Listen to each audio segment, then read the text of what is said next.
What's your name and what do you do? My name is Allison. I'm currently a finance major at Baruch College and I'm a freshman. My name is Heather Schultz-Giddens. I am a proud toddler mom, wife, and full-time lecturer in Baruch College's Department of Communication Studies. My name is Clifford Robin Tamprosa. I'm a proud Gen Z immigrant. I am a current business owner and nonprofit leader, and I run a lot of storytelling campaigns for the API community. My name is Javier Arau. I'm a saxophonist and composer, also the founder of New York Jazz Academy and Popular Music School here in New York City. My name is Marie Della Thomas. I'm a proud graduate of Baruch College and now very proud to be a full-time faculty member as a lecturer for them in the Communication Studies Department. I'm also a producer and a gospel recording artist. It's a whole lot of things there, but a very proud mother of 4 adult children who are all college graduates. And I've been married for 40 years to my wonderful husband. My name is Hillary Stone. I'm a writer and I teach in the English department at Baruch College. My name is Joel Tehran. I am an assistant director of programming at the Alliance for Positive Change and a public health student at the Borough of Manhattan Community College. My name is Norman Siegel. I'm a civil rights lawyer for more than 5 decades. I'm a proud graduate of Brooklyn College, 1965, not 1865. And I'm glad to be here. Awesome. Thank you guys. We'll start with Allison again. The question is, what does TED mean to you? TED means to me a platform for expression, to be your most authentic self, to voice your opinions and things that you think are important, and to speak to a bigger audience, a community that finds your words to be interesting and meaningful. For me, TED is the pinnacle of my public speaking career. For the past 10 years, it has been on my vision board, and to actually manifest this intention is extremely powerful.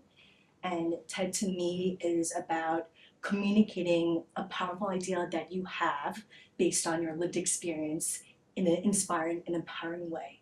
For me, TED is about understanding that you do deserve the microphone. Even if you shake, even if you tremble, your story is not just a singular, unique lens. It's the story of so many people in a room. It's a collective of shared experiences where folks can gather, but more so, we can rehabilitate the humane touch that society often takes away from us. My first TEDx conference I ever went to was at Burning Man. And I gotta say, most people don't necessarily think of TEDx when they think Burning Man, but it really was revelatory for me because I was introduced to ideas and designs presented by inventors and scientists, and it really shook me in the most brilliant way. And that was quite a while ago, over 10 years ago. And since then, I've been really enamored with how TED Talks can convey ideas that have impacted me in really profound ways. That being said, I've never given a TED Talk, so the idea of being able to take the TED stage is daunting to me, yet I am thrilled to accept the challenge and really share ideas with others at this point. Interesting enough, TED Talk means a whole lot of things to me. I never teach a class without first showing something in terms of a TED Talk or specialist and what a subject matter I'm teaching that day. You know, with every class that I teach, whether it's public speaking or the introduction to business, I like to search for those in the specialist field.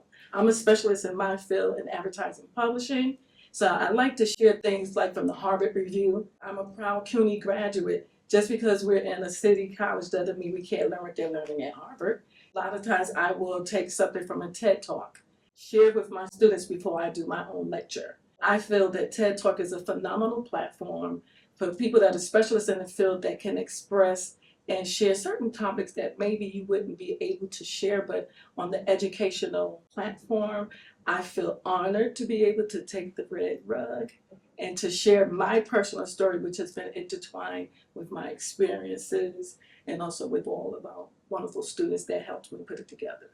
So it's a very, very, very, very special thing to be on TEDxCUNY, even more so. Yeah.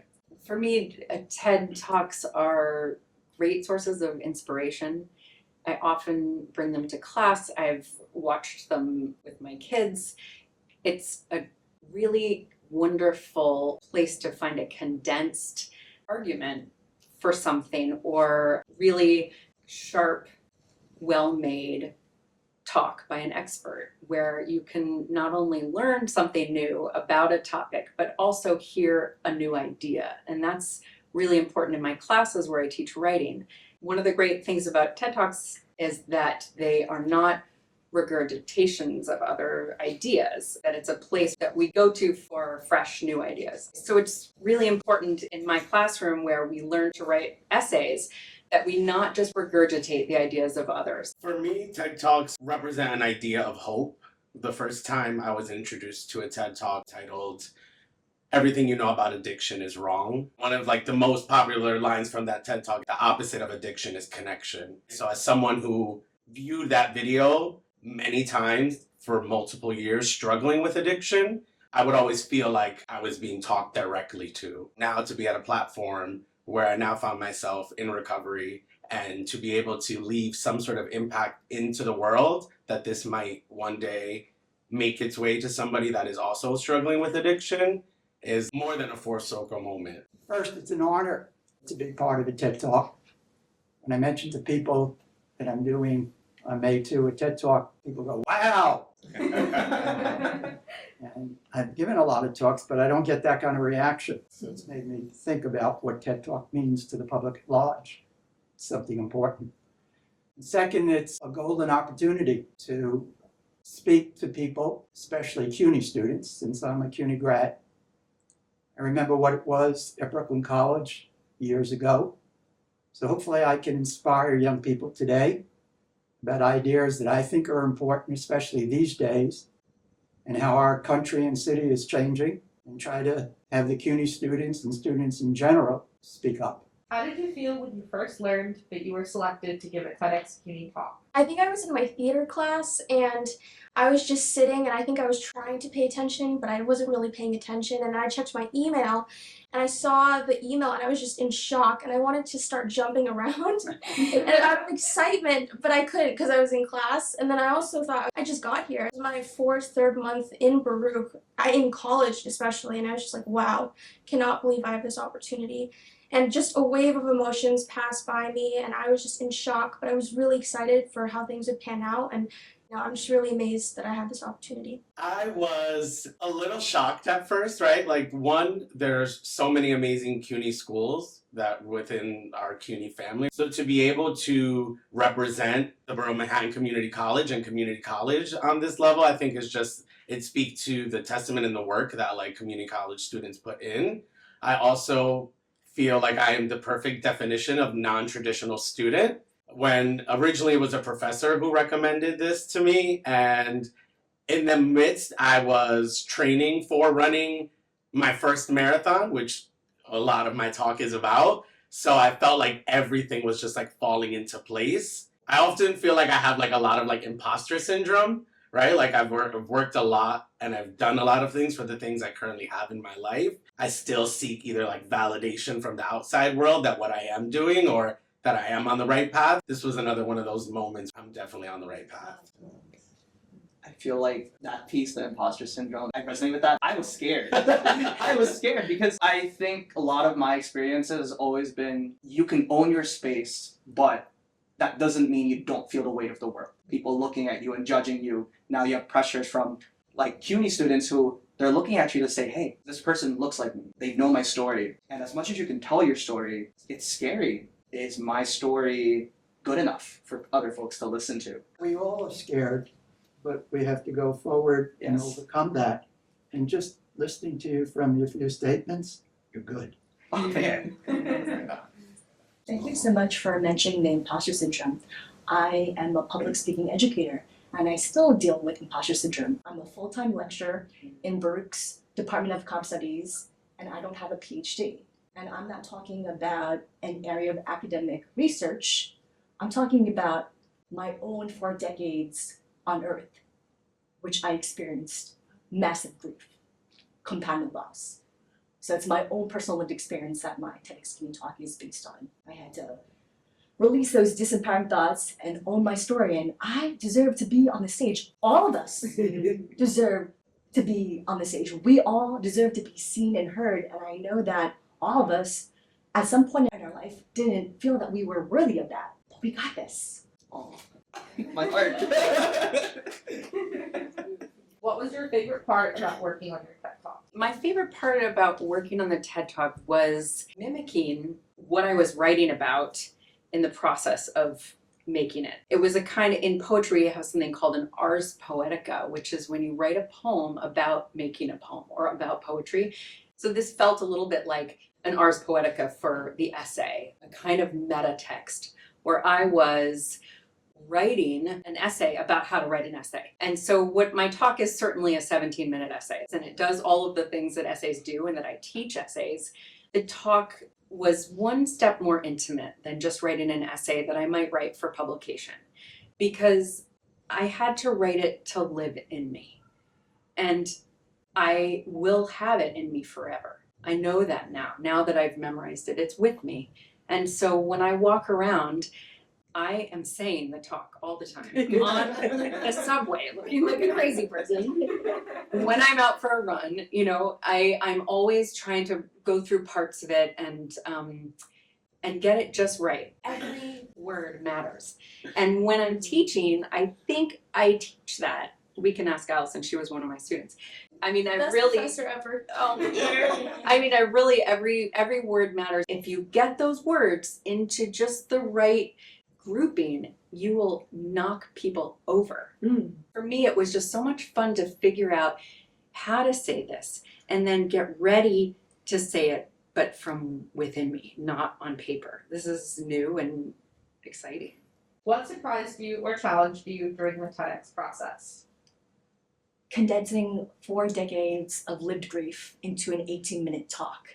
And I am really grateful to my curator, Deslin, for helping me get all my ideas out when we first met into a detailed outline and just to start sharing my story. For me, it's easier to write a book, a piece that's meant to be read, rather than something that's meant to see live in a spoken format. So that was extremely challenging, but I am up to getting out of my comfort zone and embracing the challenge, and was also extremely healing. I'm going to turn my TEDxCUNY talk into a book. Awesome. Can you sign my copy? Yes. For me, I'm a composer, jazz composition, classical composition. What I did was to write, I came up with a composition, but as a musician would, as the language I know. It ended up kind of breaking down to a sonata form. It had the A section and the B section and the recapitulation and the different motives kind of threading throughout. But that whole process was totally new to me, touching on bits that I felt I was learning from a great deal, and I was surprised at that, because originally I thought, oh, TED Talk, it's about offering, sharing an idea, but I had no idea, just as I was working through it, how much it would impact me. So. It's symbiotic. I felt that too. Yeah. It's absolutely true. How did you feel after rehearsing your TED Talk for the first time? I think for me it was an emotional release. It was very healing when you're actually putting so much human touch into a 17-minute conversation. Like, for the first time in my life, I think I gave myself a pat on the back to say, hey, I did this. The first thing I thought about was, oh wow, maybe it's okay for me to tell myself I've been through a lot and I don't need to belittle it or dismiss it, and that I am at a stage and an opportunity where my story can be the story that resonates with a lot of folks. What advice do you have for CUNY students? Now, in my talk, I have a line that if CUNY students care about racism, about sexism, homophobia, anti-Semitism, Islamophobia, homelessness, you gotta get involved. You gotta make sure your voices are heard, especially people of color and women who are not given equal opportunity, which means you don't run away from the challenge. You face it, and hopefully we overcome it. Change the future, students. Seize the moment. It's up to you.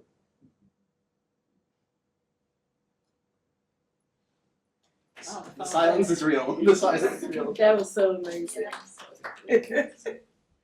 I first would like to say, just becoming a college professor is a dream come true. But to be able to do TED Talk for CUNY, that's the thing that really took me back. So when I have my class, one of the things I always like to lead them with is to stay focused, understand that you made the right decision to be here. This is a wonderful thing in the right direction. My charge is to do exactly what I'm doing right now, to be able to teach and to empower my students and let them know you can do and be anything you want to do, no matter what your race, your creed, your color, your sexual orientation. If you keep focused, then you can accomplish whatever you want to accomplish in life.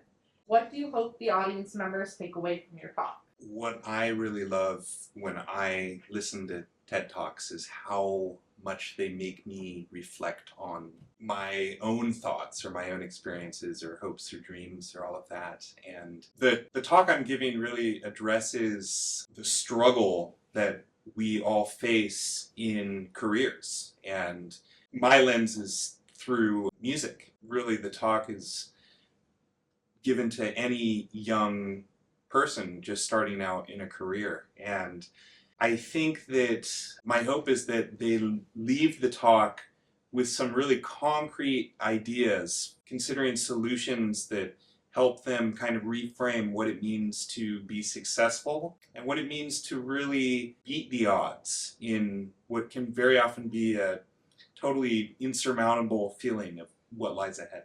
What sentence are you proudest of in your TEDx talk? But our differing experiences indicate that there is an entire spectrum of perception of what assimilation means to each and every family, and how far our parents are truly willing to go in order to assume the identity of a true American. He is following in mommy and daddy's footsteps. When we reimagine our self-worth, we demand for people in power to look at us differently. So here I am, sitting there with my saxophone. I can barely get my foot to tap in rhythm. My foot's flying all over the place, totally out of sync. And Dizzy stops the band, and he walks over to me, all eyes in the room following him. He looks at me, no, he stares at me, and he says, "Son, when you tap your foot, it comes down on the downbeat and up on the upbeat." Sounds like a guy. No, be with you forever. That's why it's so essential for consumers to understand the mechanisms that drives their shopping patterns, and they need to understand to avoid shopping mania that have them to purchase items that they really do not need. When you write an essay, you are, in a sense, two people. You are the lucid observer of your own memories and experiences, and the grand inquisitor of the world's infinite ideas. Now, with over 4 years in recovery, this journey has been more transformative than I could have ever imagined. Using the Constitution, the Bill of Rights, and the 14th Amendment, equal protection and due process, we can right the wrongs of this nation's past. What are you most looking forward to at the conference? I think I'm most excited to really stand on that stage and make that space my own, to really take everything in. This sort of event is like a last event or a nice commencement of my freshman year. I can't wait to share my ideas and sort of more about the children of immigrants' experience, and to really touch the hearts and speak to people who undergo similar experiences, seeing their parents assimilate into a new country and trying to figure out what their path is. I am excited to empower everyone and give them the steps to become a generational grief cycle breaker on this red circle. And I'm also thrilled to see my fellow peers up here to share their powerful ideas as well. I'm excited to see my curator, Irene, smile when I finish my TED Talk. I think what I'm really excited about is being able to see people who look like me, see someone who looks like them, and understands their story. There's a lot of work that goes into a TED conference, and a conference that has been designed really by dozens of people over, frankly, years. And most of the hard work has gone into the last 8 months or 10 months or so. For me, it's been about 6 months of really working every day on this talk. And when you're working hard on your own, you feel a little bit like you're in a bubble. It's sort of this very personal, thrilling journey. But I think on the day of the TED conference, there's an opportunity to expand into the entire room. And I know as a performer in music, one thing I love is the nature of playing music for an audience, where the audience gives a certain energy back to me as a saxophonist. And while a talk is something I'm less familiar with, I don't get to give talks like this, I'm really excited about the energy in the room, and all of those people in the room really together thinking of all of these ideas that these talks are going inevitably to generate. When you practice for a particular date, it's always when you get closer to the date, you get excited, and then you want to make sure that it goes over good. But for the TED Talk, it's a little different for me. I'm really hoping, and I believe I will, say something to inspire another generation, to encourage them, to keep the faith, to keep their heads up, empower them with positive energy. I want to keep them engaged. And most important, I want to leave a message with them. And that message is that you can accomplish whatever you want to in life with my little testimonies that I'll be sharing with them that day. One thing I'm really excited about is having my children and my students and friends and my husband all in the same room together. I think that sounds so wonderful, because usually my teaching life and my home life and my life as a writer, they're all very separate, and there's something about this talk is really making everybody wants to come and be there. So that part feels really exciting to me. I'm also thrilled at the thought of having people leave the talk with the feeling that they understand something totally new about the process of writing. The process of writing is so rich and involved and requires so much of yourself. There's nothing rote or formulaic about it if you want to do it well. It's no small thing, but at the same time, it's so rewarding and so much fun. One of the biggest things that excites me about this entire process and my TEDx talk, for me, the disease of addiction is such a cunning, baffling, and insidious disease. And this is, for me, a very big amends to myself, and almost a rebirth and a sense of freedom that addiction no longer controls my life or defines who I am. It was a part of my life, and it was a huge aspect of my life. But this is an opportunity to show people that there is life in recovery. There is life after recovery. And for people who might still be struggling with addiction, they can see a tangible moment and a tangible story that can give them some sort of hope to hold on to. First and foremost, I'm hoping to inspire, especially CUNY students, to think for themselves and commit themselves long-term to a campaign for freedom, justice, and equality for all, not just some. And second, not as important, but vital, is to try, if it all works the way it's worked so far, to bring public exposure what student organizing and producing TED Talk CUNY. Most people don't know about it in this city. What you all doing is very special. And there needs to be some exposure, not so much just for you all, but that's important, but for the future. As some of my colleagues have said, We all come from working class families, different ages, different racial groups. With the common theme that I'm learning here, our stories are the same.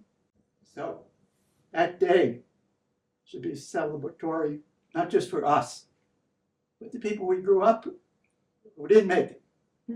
So that the future, the doors can be open to everyone. Beautiful.